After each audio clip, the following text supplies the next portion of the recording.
Терминът концептуализъм с човешко лице се роди по повод на тази работа. Тя се нарича газебо, място, където се разкрива прекрасна гледка.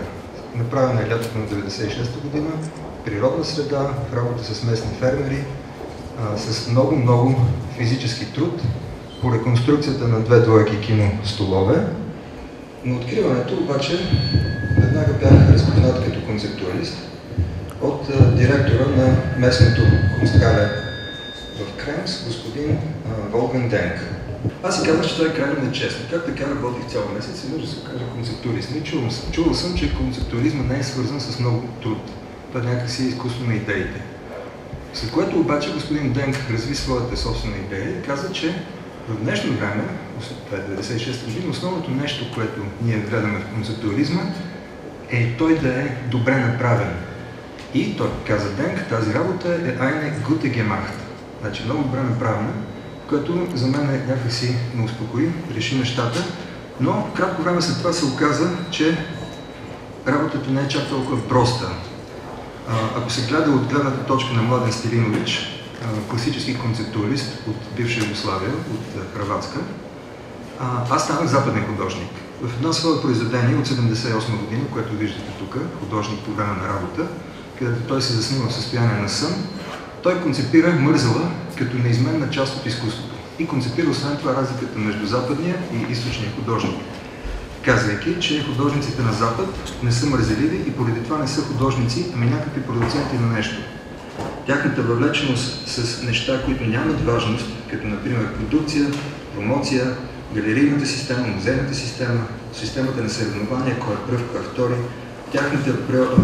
тяхната въвлеченост, обсебеност от обектите, всички тези неща, които ги будат на страна от мързела и поради това на страна от изкуството.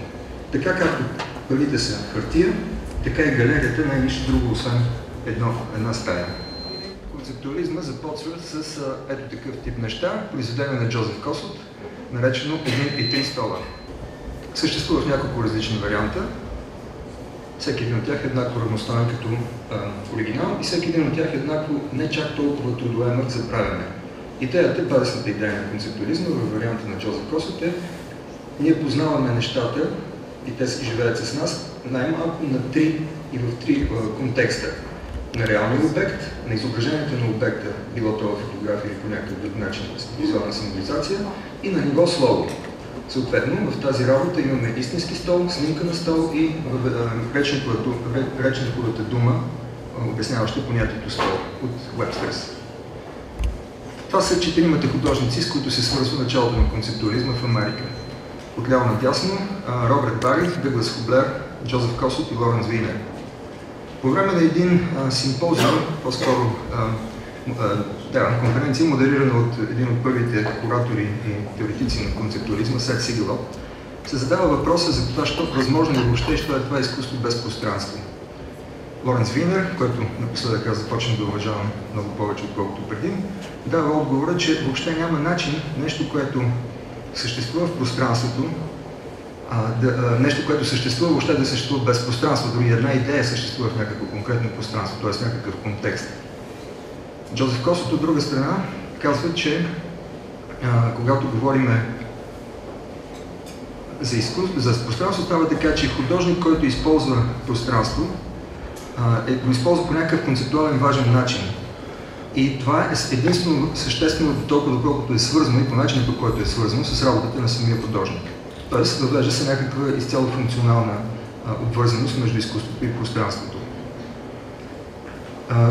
Също на Джозеф Косот принадлежи най-простата и кратка формулировка на това какво е концептуализъм.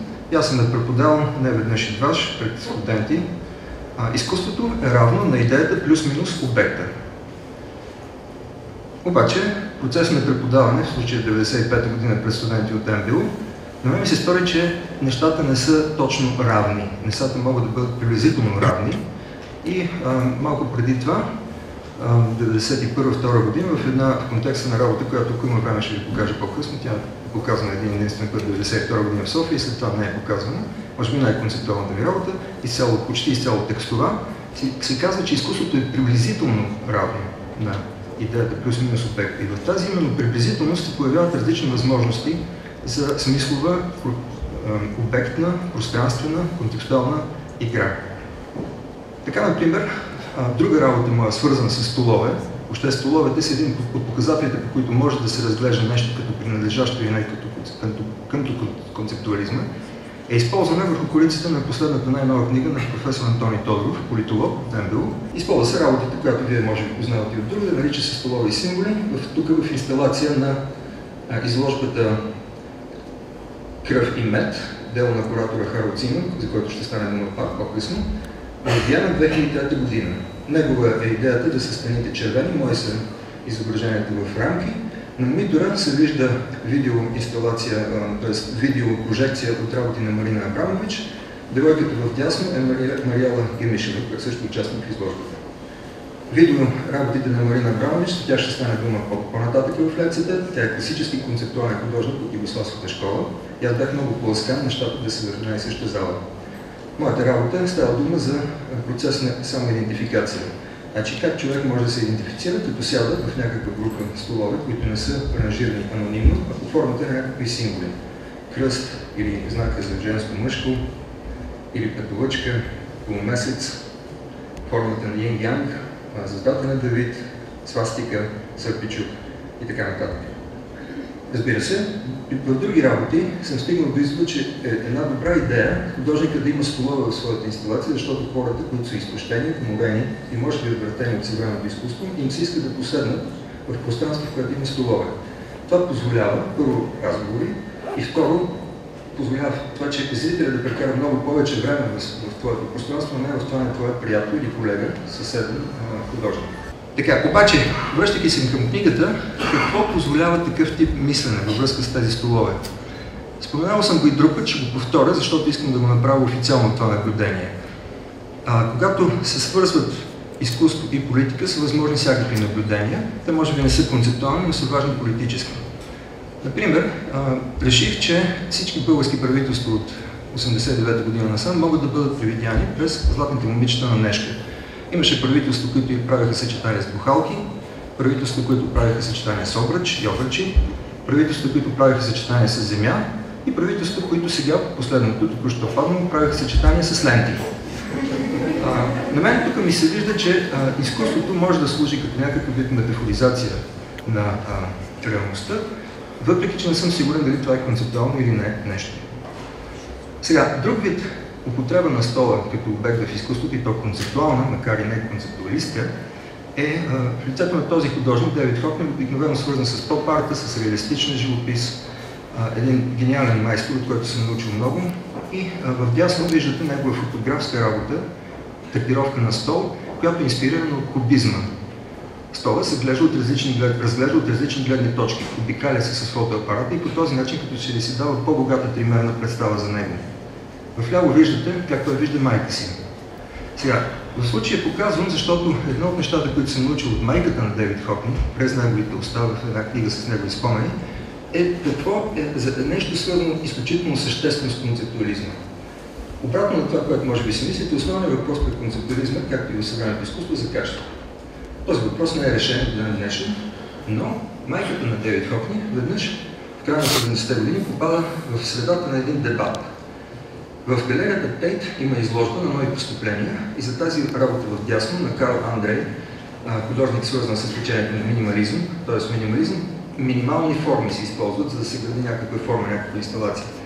Работата на Карл Андрей е закупена с обществени фондове срещу 4 милиона лири стерлинги, което дори сега е доста значима сума.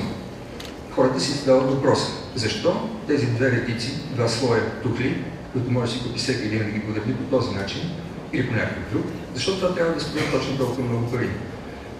Отговор обикновено, че това е контекстуално обусловено, но все едно хората не са удовлетворени. Майката на Дейвид Хокнер вижда същата тази изложба, работа на Бари Фланаган, и задава въпроса, който от мен ме потресе, прочитайки тази книга в началото на 80-те години. Сигурно Бари Фланаган сам е изплел въжето. Дейвид Хокнер не е обяснил, че не е така, защото било излишно. Бари Фланаган по-нататък, в началото на 80-те, става известен с такъв тип симпатични скулптури, но това е вече постмодерният етап в изкуството. Преди около месец в Градската галерия имаше една лекция от един друг цикъл лекции, в случая за история на българското изкуство, съвременно. В случая това е лекцията на Диана Попова. И аз седях в аудиторията и гледах и правих такива снимки. Вляво, разбира се, е известният писуар Марсел Дюшан, работа, още в началото на модернизма въобще, 1917. Първия Ready-Made, която разглежда качеството на произведението като качество на мисленето. Въвеждането на някакъв обект в нов контекст, въвежда нови смисли и съответно променя начина на употреба, променя начина въобще на мислене за изкуството. В дясно виждате една картина, която на Владимир Димитров майстор, тя няма нищо общо, нито с Ready-Made, нито има общо с модернизма, но не е толкова директно.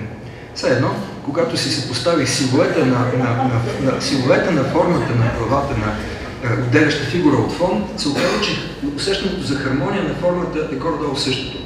При Марсел Дюшан не е направил само писуара, но го е позиционирал по такъв начин, че се изявяват дизайнерските качества, освен всичко друго, и дизайнерските качества на обекта. Майстора е повлиян от иконите в този вид обобщение на силуета.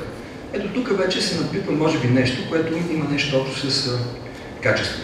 Сега, цитирайки Юрий Алберт, известен художник, концептуалист в моя възраст в Москва, това е картината на Казимир Малевич, черен квадрат върху бял фон.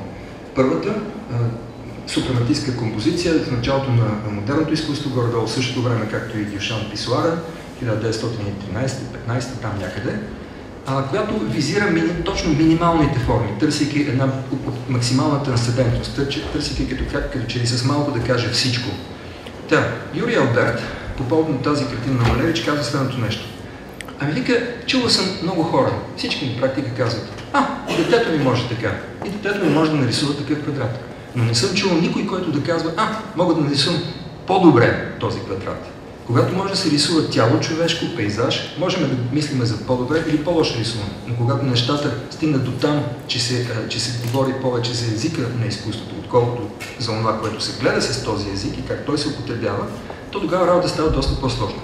Обаче квадрат може би не може да се нарисува по-добре или по-зле, но може да се употребява по един или друг начин. Например, в работа на художник Мангелос, основател на югославския концептуализъм в края на 60-те, началото на 70-те години, за него също ще стане дума по-нататъка, вече се описва като се идентифицира с черната дупка, с смъртта, черния квадрат. Пак някакъв максимум, някаква трансцендентност се визира. Но и освен това, за да стане ясно, се описва и с текст. И това е много красиво написан, т.е. има следа от ръката на художника. Има някаква формална чистота, но има и изключително силно индивидуално присъствие, не само концептуално.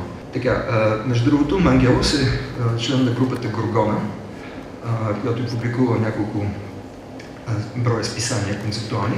И тук се набелязва това, че концептуализма е един вид течение, независимо дали на запад или на изток, което се вглежда в себе си, гледа се в основанията на правенето на изкуство, гледа се в това какво е художник и в един момент стига до там, че започва да се вглежда в всичко това, което до този момент модернизма се е старал да изтегли извън територията на изкуството. Ето друг начин употреба на черния квадрат, групата Ирвин, в който се визира като че ли тази репресивна сила на традицията на модернизма, която позволява малко шикалкаване. Също групата Ирвин, тяхно класическо произведение от 1992 година, черен квадрат на червен квадрат. Става въпрос, че се разпъва едно гигантско парче плат с черен цвят върху червения площад в Москва. Или по-скоро заглавието е черен квадрат върху червен площад. А това е друг вид, съвсем реалистична употреба на практика на черния квадрат, като композиционна някакъв прием. Константин Йоланд рисува парадът на 7 ноември 1941 година, когато на практика тези модели, подредени в много стройни карета, отиват директно на фронта и едва някой от тях въобще оцелява до края на войната. Това е отбраната на Москва, също в най-трудния момент на войната. Тук вече това сам се гордея със себе си. Ето това съм направил аз, черен квадрат върху бял фон, добавка към снимка, много известна снимка. Сбор от всички страхове се нарича работата и се казва, направена по повод миналата година, по повод на един проект, свързан с Киевското биенале, как можем да мислим изкуство след края на света. Казваме, че е по-лесно да се мисли края на света, отколкото края на капитализма, по-лесно да се мисли края на изкуството, края на философията, края на това. Но как може изкуството да мисли края на света? И понеже аз реших, че не може, си казах, че единството, което ме е страх всъщност, е да не започне цялата тая история от черния квадрат цялата тази история от нула до някъде да се зациклим наново. Т.е. наново да се връщаме към Дюшан и към Малевич. Това е прословутата снимка на Дюшан от Washington Square Park, 1965 година. Моя интерпретация на традицията на Дюшан, свързана с шахмата и играта на изкуството. Това е работа на Дюшан, която е съвсем различна от черния квадрат, но за сметка на това е скандална работа и стои също така в основата на концептуалното изкуство от началото на века, т.е. това са предшествениците на концептуализма, голо тяло служащо по стълбите, предизвикало скандал в 1913 година в Армари Шоу в Нью Йорк, довел до началото на модернизма. Абстрактни форми, които не са мислени като наподобителни, а като носещи динамика вътре сами в себе си. Това е моята интерпретация на слизащо тяло, отново в Арсенал, сам си. Изложбата е на Мария Василева, защо Дюшан. И сега, за да не си кажете, че съвсем точно нямам никаква представа от качеството, това е подготвителната рисунка. Обаче, докато достигна до такъв вид концептуална чистота, мина много време. И аз сега ще ви покажа. Стигнем и до концептуализма в един момент. Това ми е дипломата от Художествената академия. Значи, в много отношения брат ми е виновен за всичко в моя живот. Просто негов съученик, който сега се казва Лазар Груев, имаше майка, която вече не е между нас. Тя работеше в лектората на академията и тя ми каза: виж сега, ти очевидно не познаваш нито един жив художник, имаш добра подготовка по реалистично рисуване от натура, но не знаеш как се държи четка. Затова най-добре да вземеш книжките, които знам, че имате в семейството си, да ги прочетеш. От тогава тръгна тази дихотомия между четене и рисуване и брат ми е виновен за това. Ако той нямаше този приятел, аз нямаше въобще да отида в академията. Така. Това е изключително важна рисунка за история на концептуализма на българската цяла история. Това е рисунката, която Кьосев Александър, тук присъстващ на първи ред, е първото нещо, което помни от нашия сблъсък 1974 година. Той беше със студент на брат ми. По това време аз бях още младък студент и се каних исках да кандидатствам илюстрация. Това, разбира се, е Хаджи Димитър, който е обслужван, обглеждан, обгрижван от самодиви и Кьосев и до ден днешен няма да ги забрави тези вълнести, кълбести форми, които непрекъснато от време на време ми напомнят. Тия самодиви и до ден днешен го преследват. Сега реших, че може би като нямам достатъчно данни по това време да кандидатствам илюстрация, може би трябва да кандидатствам реставрация, но се оказа, че и това не става, защото не бях разбрал, че икона не се рисува с маслени кои. Опитах се с молив. Текстът е добавен по-късно в началото на 90-те години, вече в концептуалния ми етап, но се оказа, че и това не е съвсем. И затова отидох да уча изкуствознание, но за сметка на това положи всички усилия да се науча да рисувам, докато бях в академията. Колежката в дясно, Аглика Ликова, вече отдавна живее в България, колегата в ляво е Божидар Боячиев и това е рисувано по време на една практика в Москва 79-та година. Сега, кратко време след това, ето благодарение на този човек, моят бивш тъст, аз заминах за Америка. Вече съвсем знаеш как да рисува, но някак си нищо друго не знаеш. И това, което научих там, за което ще стане дума от тук нататък, е, че дори с един такъв кратък надпис ти може да правиш изкуство. Jesus, Christ, смесица от български, т.е. кирилица и латиница, и всякакъв вид идейки, които се фиксират тук и там, могат да станат основания за много по-сложни неща. Обаче в Нью Йорк се оказа, в работата на Едруше, известен концептуалист, че нещата вече като че ли са се случили. Това е прочита негова картина, използвана за постер на изложбата в Kunsthistorisches Museum, ако не се лъжа, в Мюнхен, че античните хора са откраднали всичките ни велики идеи. Това винаги визира борбата между поколенията. В Америка видях едно такова произведение на колегата Хит Арно от 1972 година, където той едва ли не ходи на пикет по улиците, твърдейки, че е истински художник, въпреки че дава никакви основания и никакво обяснение да ни даде някакви основания да мислим на какво се твърди това негово твърдение. В България, преди около 15 години, Расим Кръстев така започна кариерата си, известния Расим, с твърдението, че той е звезда, обаче не можеше да обясни защо е точно звезда, в крайна краща всички му повярваха, че е звезда.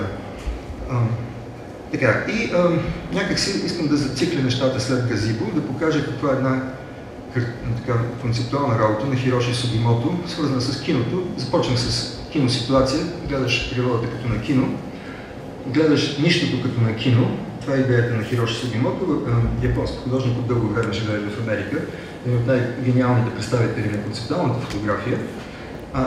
В тази черно-бяла фотография и в цялия цикъл от началото на 90-те, края на 70-те, започва до началото на 90-те, целият цикъл снимки. Това са снимки на холивудски, в Лос-Анджелес киносалони. експонацията продължава с течение на всъщност цялата прожекция на филма, повече от 2 часа, поради което се получава тази изключителна наситеност с светлина в центъра на изображението. Нещо, което в някакъв смисъл е свързано с черния квадрат на Малевич, някаква визуализация на абсолюта, само че през медийната реалност. Сега, аз не съм много работил с кино, но съм работил с концепции и в тази изложба от 2010 година в Седатската художествена галерия, окото на художника, курирана от Мария Василева, по идея на Яра Богнова всъщност и с мъдрото ръководство на Кирил Прашков. Но това ми реши композиционно цялата интрига в изложбата. Картина на Александър Жендов, бедни деца, от 30-те години, ако не се лъжат, началото на 40-те, може би, бедни деца в киносалон. Някакси гледната точка реши цялото навръзване на композицията на изложбата, в която нямаше нищо мое, освен погледа. Корената разлика между такъв тип изложба, която е пълна само с живопис, със своите си послания, и тази работа на Джон Балтесари, с която ще се занимаваме първа, е в това, че Джон Балтесари в рамките на концептуализма прави едно радикално заявление, което стои на края на развитието на модернистичната традиция, който край се случва около края на 60-те, началото на 70-те години и със сигурност след края на 70-те години вече не може да се говори, че има някаква безвъпросно дадена етика на модернизма. Като че ли нещата оттам нататък стават малко по-други, по-разнообразни. В тази картина на Джон Балтесари от 66-68 година, за тези, които не четат английски, се казва: всичко е изпъдено от тази картина, освен изкуството. Никакви идеи не са влезли в тази работа. Ако вие можете да верифицирате това твърдение, аз много ще съм благодарен. И тук се появява една такава работа, свързана с концептуализма. Уж се твърди, че това е изключително рационално течение. Не, всъщност то е изпълнено с всякакви алогизми, силогизми, всякакви не чак толкова научно обосновани неща или рационално обосновани. Те са по-скоро словесни игри, каквито между другото правят и много философи, някакви езикови игри, чувал съм, дори в България. И представлява, по време на изложба, представлява само една такава картичка и надпис на входа на изложбата. По време на изложбата галерията ще бъде затворена. Изложба има, но галерията е затворена. Това е положението. Откъде на къде ще се знаме човешкото лице в концептуализма? Аз знам за себе си, но не ми е много ясно за другите художници, след което във Фейсбук се разрази един дебат, ето този фрагмент отзад. Снимката е направена в офиса на Института съвременно изкуство. Композицията е абсолютно случайна, но говори добре за моя Galaxy, снимана с обратна камера. И тази точно снимка ще се появи в един момент в историята на концептуализма, която аз ще ви разкажа с една-две папки. Тя всъщност е работа на Вали Експорт. Така, приключих предишната папка с затворената галерия по време на изложбата на Роберт Бари. Това е нещо друго, което е негово възлово произведение. То визира избора при художника. Значи, върху тази картина се казва така: всички неща, които аз ги знам, но за които в момента не мисля. И се дава точното време и дата. Значи, става въпрос за това, че мога да го кажа от собствената си кариера. Едно е нещата, които си ги мислиш, съвсем друго е и как съществува своя приятелски кръгове. Съвсем друго е как нещата се публикуват публично. Но съвсем просто е, може би никаква особена мисъл, когато е публикувана, сега вече Фейсбук върши такава работа, тя и стане някакси факт за повече от самия тебе. Работа на Пиеро Манцони, Edition, затворени в консерва, неща по едното на художника. Има такава обсебеност в цялата мистификация около това, що е художник, история на изкуството. Художникът като че ли е полубог. Той трябва, като че ли всичко, което произведе, трябва някакси да се глорифицира. Има такива художници. И аз съм такъв някакъв смисъл. Пиеро Манцони иронизира тази цялата работа. Въпросът е, че никой до ден днешен не е отворил такава консерва, за да провери реално какво има вътре. Защото ако отвориш това нещо, ти вече ще развиш произведението на изкуството. Това е ужасно скучно. Take it or leave it, ако ви харесва. Джон Балтесари, който вече споменахме веднъж преди, и във филма ще стане ясно малко повече за него, художник от калифорнийското разклонение на концептуализма, може би най-високият художник на света, той е 6 фута и 7 инча, почти 2 метра, изключително красавец, В един момент в края на 60-те години, през 1971 изгаря всичките си картини и пише обсесивно ето това изречение, което днес, като си преглеждах отново материалите, ми напомни за Хари Потър или на филмите на Хари Потър. Той пише следното нещо на ръка отново и отново. Няма повече да правя въобще никакво отекчително досадно изкуство. Няма да правя досадно изкуство. В Хари Потър в един момент го караха магически да пише върху някаква хартия и това се появяваше върху ръката му. I will tell no more lies, или няма повече да лъжа нещо такова. Като че някакви такива заклинания. Пиеро Манцони от друга страна, бидейки някакси досъден от натрупаната мистификация около изкуството, прави една такова произведение, наречено, чакайте как се казваше, това е затворен свитък в един цилиндър и се нарича една линия 18,82 см, 18,82 см дълга линия, затворена в цилиндър. Сега не знам дали никога не съм виждал това произведение, изложено буквално вътре в кутията. Но сметка това съм виждал произведение на един български концептуалист, но тук наше момче, Кирил Прашков, което въобще, каква е разликата? Значи тук има един чисто концептуален жест, с никакъв труд, но много мислене. Почти никакъв труд. Тук имаш една двустранна рисунка по Фюрериза на Бетовен, най-дървното парче на Бетовен, такова е заглавието на рисунката на Кирил, която е двустранно обрисувана, значи два пъти повече от Пиеро Манцони. Сега, аз не мога да кажа дали Кирил е по-добър концептуалист от Пиеро Манцони, но мога сигурно да кажа, че Кирил е по-добър рисувач. И толкова по един концептуален начин. Никой не го е карал да рисува толкова дълго време. И толкова много. Така, в началото на концептуализма, в края на 60-те години, началото на 70-те години, има няколко изключително важни текста, които аз не мога да не споделя с вас. Има, разбира се, много други текстове, които няма как да споделя с вас, и дори тези не съм сигурен, че мога да споделя в детайли, но един от основателите, Джозеф Косът, е написал текст «Изкуство след философията», където с много цитати доказва следните неща. Т.е. цитат от Сол Левит, друг представител на концептуализма. Идеята се превръща в машина, която произвежда изкуство. Цитирайки Доналд Джет, ще стане дума за него, скулптор-минималист. Всичко, което скулптурата е, моята работа не е. И възловият цитат по Витгенщайн. Значението е употреба. Се състои в употребата привнася значението. Ако правилно превеждам, не съм много сигурен. Лоренс Винер, човек, който рисува текстове по изложбени пространства, така както и Кирил Прашков, между другото, и други хора, много хора рисуват текстове, пишат с различни материали.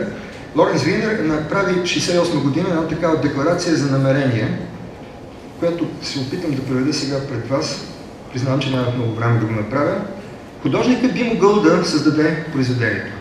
Произведението би могло да бъде изфабрикувано. Произведението няма нужда да бъде построено. Всички от тези неща са равностойни и в съгласие с намерението на художника, при което решението за това как се ситуират тези компоненти принадлежи на получателя, на зрителя, в момента на гледане на произведението, в момента на възприемане. След това прочутите параграфи за концептуалното изкуство на Сол Левит, които са дълги и трудно проверими, но може да ги намерите онлайн. В случай най-важното за мен в момента е следното, 16-ти параграф, който гласи така. Ако се използват думи и те са произлезли от идеи, свързани с изкуството, тогава тези думи са изкуство, не литература. Цифрите не са математика. Има и всякакви други полезни, доста тавтологични всъщност изказвания. Това е, което прави Сол Левит в своето концептуално творчество, използва сериални елементи, лесно конструирани, перфектно изпълнени, обикновено не от него.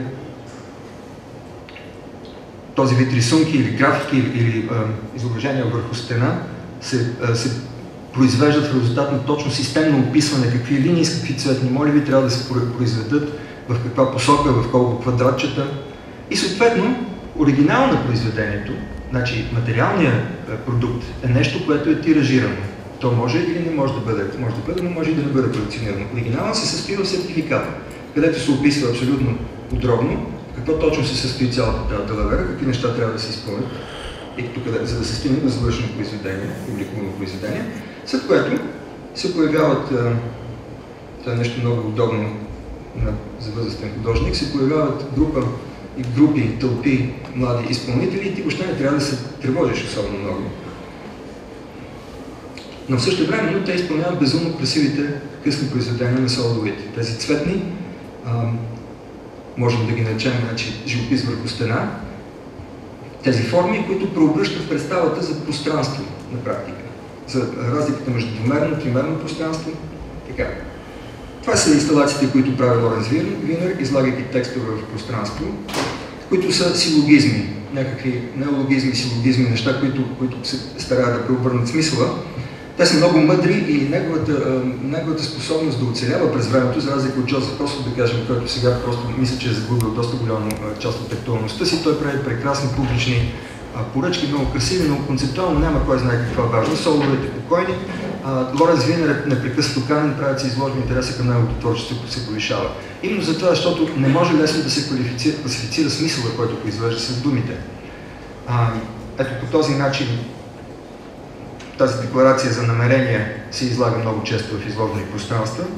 Това, което обаче за мен е най-същественото в случая и най-вече в контекста на България, е едно от неговите най-важни концептуални произведения, текстови, които се появяват нагоре-надолу. Много цветни обекта, позиционирани един до друг, за да образуват ред от много цветни обекти. Какво според вас е това? Това е най-простото описание на живописна изложба. По-просто от това не може да се намери. Същевременно Лоренс Винер прави едни великолепни текстове в публично пространство, което едва ли може да очаква човек от така рационално изчистен художник в своите заявления. Този текст стои на покрива на една кула, която е била използвана в противовъздушната отбрана в Виена по време на войната. Това е на върха на Гумпендорферштрасе. Стои от дълго време и се казва in the still of the night, в тишината на нощта, разчупен на парчета, в тишината на нощта и така нататък. Значи, напомня се по някакъв начин само с един прост текст, който не визира нищо конкретно, де-факто, никаква фактология. Се напомня за някаква ситуация в миналото, напомня, предизвика се някакви усещания, които иначе не биха били там и които същевременно могат да бъдат свързани с някакъв друг вид преживявания в момента. Така, сега, от историческа гледна точка, първата изложба, на която се поставя и се показва в целостта си концептуалното изкуство, е края на 60-те години, 68 година. Дело на куратора Харалд Зиман, вече споменах неговото име, човек е създал професията, починал преди няколко години. Легендарна фигура с легендарен принос. Сега, онлайн има едно великолепно филмче, то на немски, не мога да ви го покажа, за тази изложба. И превода на заглавието на изложбата е следното. Live in your head when attitudes become form. Да живееш в главата си. Тогава, когато позицията, значи стойката, да кажем, или отношението, нагласата се превръща във форма. Сега, 68 година в Kunsthalle Берн, една малка, с нищо незабележима постройка. Обаче, какво става около тази постройка, с тази постройка по това време? По време на тази изложба там има много силно българско присъствие на човек роден в България, защото по време на изложбата Kunsthalle Берн е опакован от Христо. Това на практика е първата сграда, която някой е позволил на Христо да опакова, първата обществена сграда. По същото това време Христо участва в документа с ето такова едно произведение, 68 година в Касъл, един салам, който сега всъщност реконструира в една сграда газометър в Оберхаузен, ако не се лъжа, в Германия, само че в затворено пространство. Въобще, как се е стигнало до това някой да му хрумне да изчисти всички материални неща от изкуството? Предполагам, че тук има огромно количество професионалисти, за които всичко това е ясно. Аз ще кажа, моята версия, която в никакъв случай не е оригинална, но тя си е моята работна. Значи в модернизма започна в началото на 20 век, преди това, но към началото на 20 век се вижда, че се образуват две някакви основни линии. Едната е линия, която се движи към центъра, към същността на изкуството, изчиства изкуството от разказа, от материала в крайна сметка, за да стигне до ония функционални елементи от езика на изкуството, които само на него са присъщи. Това е едната линия, тя се олицетворява от Малевич, в дясно, поне там може да се свърже първите шедьоври с началото на тази линия. Втората е линията на Дюшан, която с тъкмо обратното се опитва центробежно да прелее изкуството в живота и да разруши границите между изкуство и живота по линия на тези ready-made. В по-късно време, по времето, когато се ражда концептуализма, тези две линии са довели до следните резултати. Едното е Доналд Джъд, минимализма, при което се търси сериалност, индустриално производство, не художествени материали, т.е. не се използва бронз, глина, дърво или нещо такова, се използва алуминий. Разбира се, първо се счита, че това са скромни материали, сега вече е известно, че това са изключително скъпи материали, но в този момент, в края на 60-те, началото на 70-те години, има някаква така утопична вяра, че това нещо може трудно да се поддаде на комерциализация. Още по-малко се подава на комерциализация. Жанра на хепенингите, създаден от Алан Капрол. Хепенинг означава нещо, което се случва. Всички вече знаете. И без да има сценарий, просто има зададена някаква ситуация, среда, евентуално покани за хора. Нещо като ранен вариант на флешмоб. Сега така се случва. В началото на 90-те години в България, поради това, че започва съвременното изкуство, някакси беше доста сплътно свързано с политическия живот, изведнъж се оказа, че всяка една демонстрация, която се случва, се нарича хепенинг. Като че ли това продължава традицията и до ден днешен, но не чак толкова. Не се използва чак толкова често такива думи. Минимализъм, така. И стига се, разбира се, в посоките на овладяване на пространство, реален живот. Също така, много бързо се оказва, че когато стигнеш до някакъв вид крайност или преливане на живот, в живота, или минимални форми, ти там нататък няма какво особено да правиш. Или трябва да си теглиш ножа, или трябва да преминеш някакво друго течение, което се случва в история на изкуството, или трябва въобще да стигнеш до нещо друго да правиш. Когато в началото на 80-те години се появяват различни течения, които свързваме като първите течения на постмодернизма, се вижда, че цялата ситуация въобще в човешката култура и общество се е променила, но към до средата на 60-те, средата на 70-те години, след това все още не е чак толкова ясно. Сега, тези работи, двете линии някак си обвързани с концептуализма. В дясно се използват индустриални материали, работа на Дан Флавин, в памет на Татлин и неговата кула за проект за кула за третия интернационал. В ляво е прочуто овладяване на пространството, перформанс на Ив Клайн от 60-та година, който обаче е лъжа, всъщност. Сега, гледаш го и си казваш, да, много красиво, обаче единствената истина в това произведение е снимката. Той е скачал, но там не е била улица, имало е батут, който след това направи се две снимки. След това с монтаж, не без фотошоп в уния времена, просто когато се обхвата негатива се копират, се маха онзи, който има батута, така че той не си изчупил главата, но изглежда много красиво. Сега, този вид неща вече са нещата, които лично мен ме интересуват, където се появява човешкото лице в концептуализма. И то става все по-човешко. Тогава, когато определени неща се привиждат през човешкото тяло, през човешката общност, през човешко използване от човеците език, а не езика на философията, да кажем, въпреки че философите са човеци, някои от тях. Но в случая работа на друга възлова фигура на концептуализма, Брус Науман, до ден днешен жив човек, и тя представлява една преобръщане на друг материал в друга визия, в друга медия, сега се казва.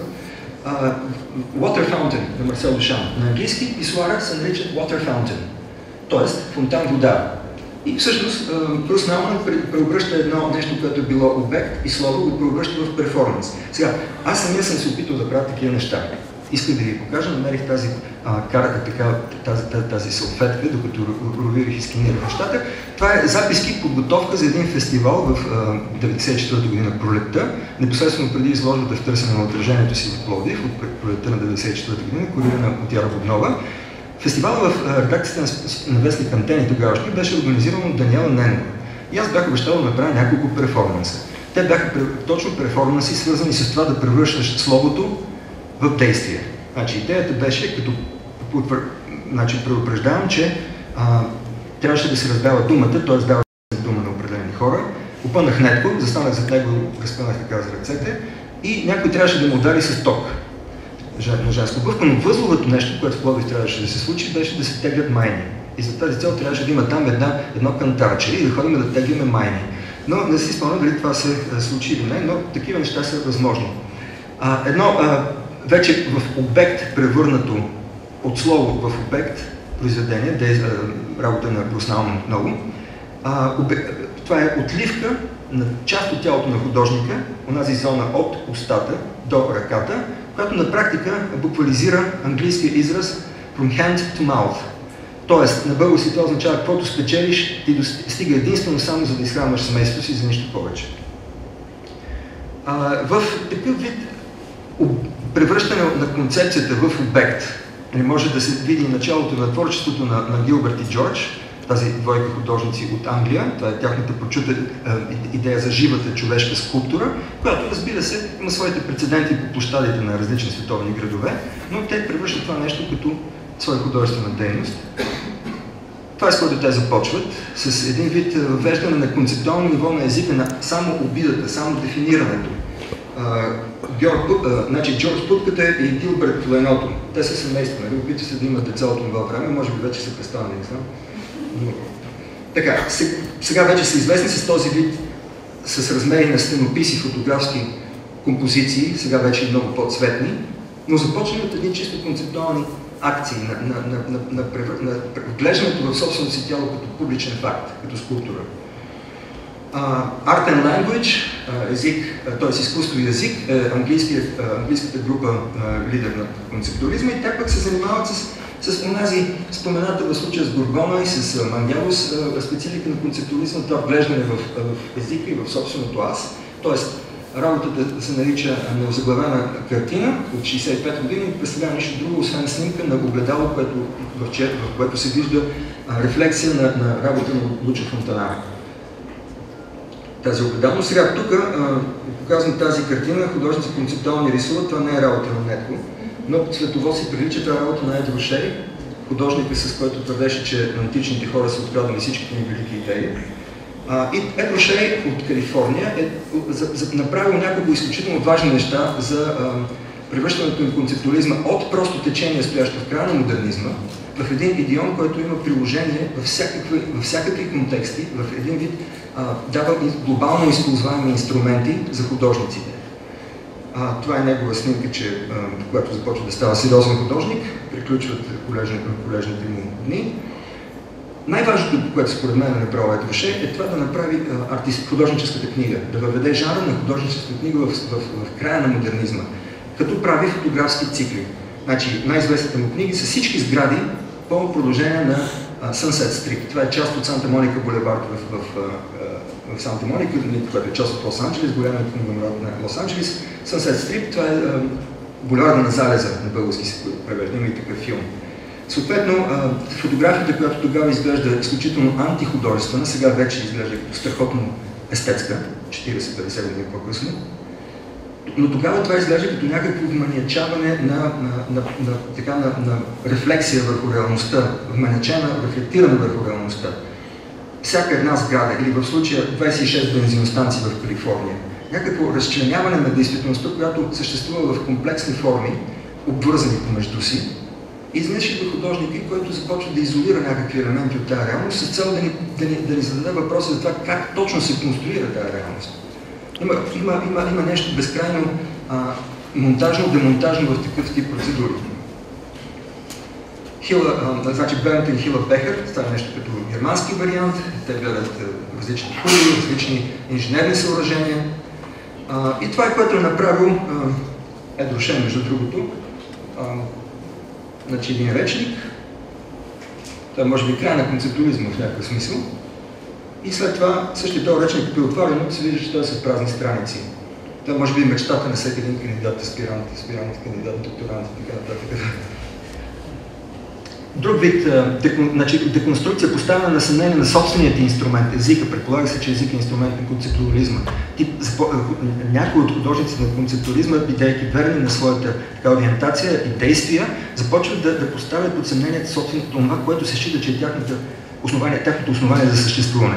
В работата на Хане Дарбовен се пишат текстове, но те само изглеждат визуално като текстове.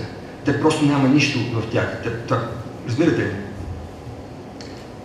Когато се напишат тези текстове, те след това се превръщат в книга, книгите се показват страница по страница, изключително красиво, изключително естетски.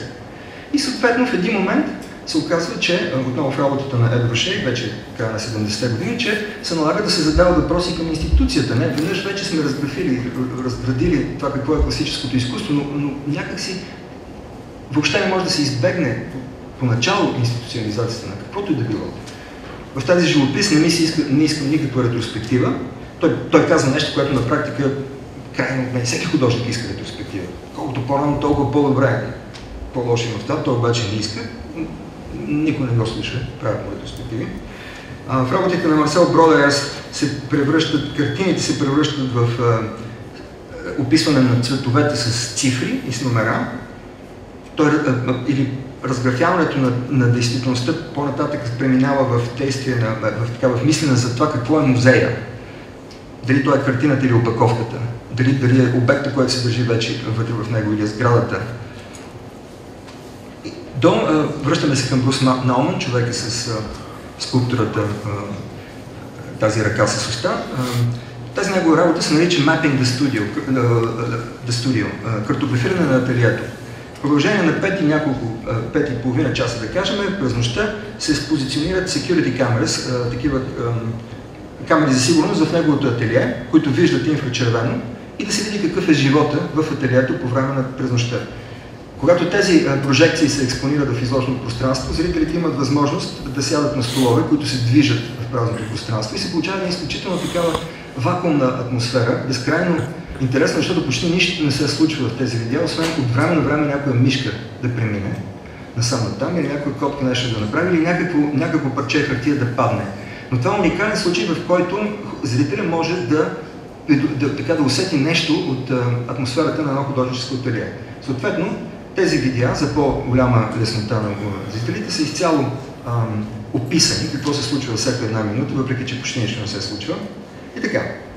Брус Науман е човека, който всъщност е въвел в изкуството този вид мислене на пространството, при което тялото на художника, тялото на зрителя, пространството на инсталацията, пространството на изложената зала, в което влиза зрителя, по някакъв начин започват да стават общи. Те се мислят като еднакви по характеристики. Не едното е художествено, а другото е реално. А те някак си те минават през телесността. В този видео на Брус Науман той ходи по странен начин, така обикаляйки параметър на ателието си. Вече споменахме тези неща. Или прави такъв тип жестови скулптури, на странни мръснишки жестове. Въобще физичността на изображението, тялото, което сега става изображение, което се вписва в пространство. И съответно трудни за възприемане текстови надписи, при които текста се лишава изцяло от своята абстрактност. Той става изключително иглив. Бягство от страх, забавление отзад. Значи игра на думи, предполагам на английски е безкрайно ясно. Това е изложението, което в началото на папката видяхте на фона в Института за съвременно изкуство. Произведение на Вали Експорт, която е една от фигурите в концептуализма, има и други, маркиращи прехода на концептуализма в политическата сфера. В случая политическите аспекти на феминизма, движението за правата на жената като в едни патриархални общества. Нейната работа представлява татуировка на Жертиер. Ето това е по-интересният случай, при който на бюста има сложена кутия и вътре всеки желаещ може да бръкне в кутията и да си поиграе с бюста й. В случая това е нейният съпруг Петър Вайбъл, известен куратор и художник. Ето това е другото нещо, което тя прави с Петър Вайбъл. Това е много важно, защото и в Източна Европа има такива прецеденти, но те са съвсем други. Това, че нещо прилича на куче, не означава съвсем, че е куче. Това може просто да е мъж превърнат да играе ролята на куче, за да бъде унижен. Истински, това, което в Източна Европа знаем за човека куче, това е Оля Колик, който през 90-те години прави тези перформанси по метода на Станиславски, където действително не просто се прави на куче за облечено с дрехи, а се вживява в ролята на куче и дори се бори за правата на кучетата от тяхно име. И дори хапе. Друга работа на Вали Експорт, при която женското тяло се позиционира по начин, който повтаря формите на градската среда, някакси претопява се в градската среда, като че ли да е жива скулптура отново, задавайки въпроси за начина, по който се конструира тази среда, използвана от всички нас. И разбира се, възловото произведение на Вали Експорт, което се нарича генитална паника. Забелязвате, тя държи оръжие и всъщност нейните панталони са с такъв цип, който продължава от пъпа до горната, до основата на гръбнака. Така. Тоест има някаква покана и оръжие, не знам, трудно е, аз не мога да ги интерпретирам тия неща, защото някакси винаги се страхувам, че ще ме обвинят в антифеминизъм, сексизъм, марксизъм и какви още други работи. И концептуалното изкуство се превръща в политика, сега вече безвъпросно може да бъде и политическо изцяло, но в началото на 80-те години един вече практикуващ художник по име Ханс Хаке, германски художник, живеещ в Щатите, прави тази картина. Тя е маса на живопис и всъщност представлява параден портрет, т.е. портрет на Маргарет Тачър, по това време министър-председател на Великобритания, в формите и стилистиката на парадните портрети и то тези, които са използвани в една имперска среда в Великобритания. Въпросът е, че тази картина всъщност е алегория, пълна с най-различни неща и всъщност визира почти в такъв някакъв странен класически композиционен ключ властовите отношения в света на изкуството, прериването между света на изкуството, политиката, капитала, рекламата и така нататък. Значи, Маргарет Тачър на гърба на стола и това е избродирано изображение на кралицата, тук има произведение на изкуството, отбелязва само основните елементи. И най-важният елемент е ето този горе, върху, няма да го различите, в оригинал трябва да се види, но това са портрети върху чиния, фотографирани на Чарлз Сачи и неговия брат, по това време, които имат няколко функции в английското общество. Те са започнали гигантска колекция с много пари на съвременно изкуство. Те са пиар магнати и до ден днешен, медийни магнати. Те правят пиар кампанията, предизборната. Това е първият момент, в който предизборната кампания на един политик, Маргарет Тачър, се конструира и манипулира от пиар агенция, а не просто от предизборен щаб. И тази пиар агенция е агенцията на Чарлз Сачи. Същевременно обаче, като колекционери, хора, които манипулират общественото мнение в полза на определен политик и така нататък. Те също така са тръстис, те са членове на управителния съвет на борда на Тейт, това, което е в момента Тейт Модерн. И като такива могат да влияят на колекционните политики на този музей, а тези политики в крайна края ще довеждат до това, че в момента, в който братята Сачи за своята колекция купуват едни художници, в същия момент Тейт купува същите художници. Други работи, но от същите художници. И се счита, че това представлява някакъв конфликт на интересите, който художника Ханс Хаке се опитва да експлицира, да визуализира по такъв начин. В 1993 година той прави едно от най-брилянтните участия в Венецианското биенале, което напоследък отново беше актуално в нашите среди, за пореден път в негативен план. В 1993 година Ханс Хаке печели Златния лъв, награда за национален павилион, с инсталацията Германия в павилиона на Германия. Значи, на входа има, ако не се лъжа, това е снимка, визираща посещението дали беше на Мусолини и Хитлер в Венецианското биенале в един момент през 30-те години. По-важно обаче какво се случва вътре. И вътре цялият поп на павилиона, иначе тук скъпо платен производството му, е разбишкан по този начин. Имайте преди, това е 93 година. Това е само 3-4 години след обединението на германите. Това е като една безкрайна метафора, безкрайна така съществено работеща метафора. В момента, в който ходиш по този пот, ти като че ли хлопа всичко вътре. Историята, държавата, устройството, обществото, нищо не е ясно. Изчезнало основанието на това, в което живееш. Така, връщаме се същия този Джон Балдесари, слава Богу, че не показва филма, известен политически известен художник, с това, че той измисли точките върху лицата на хората.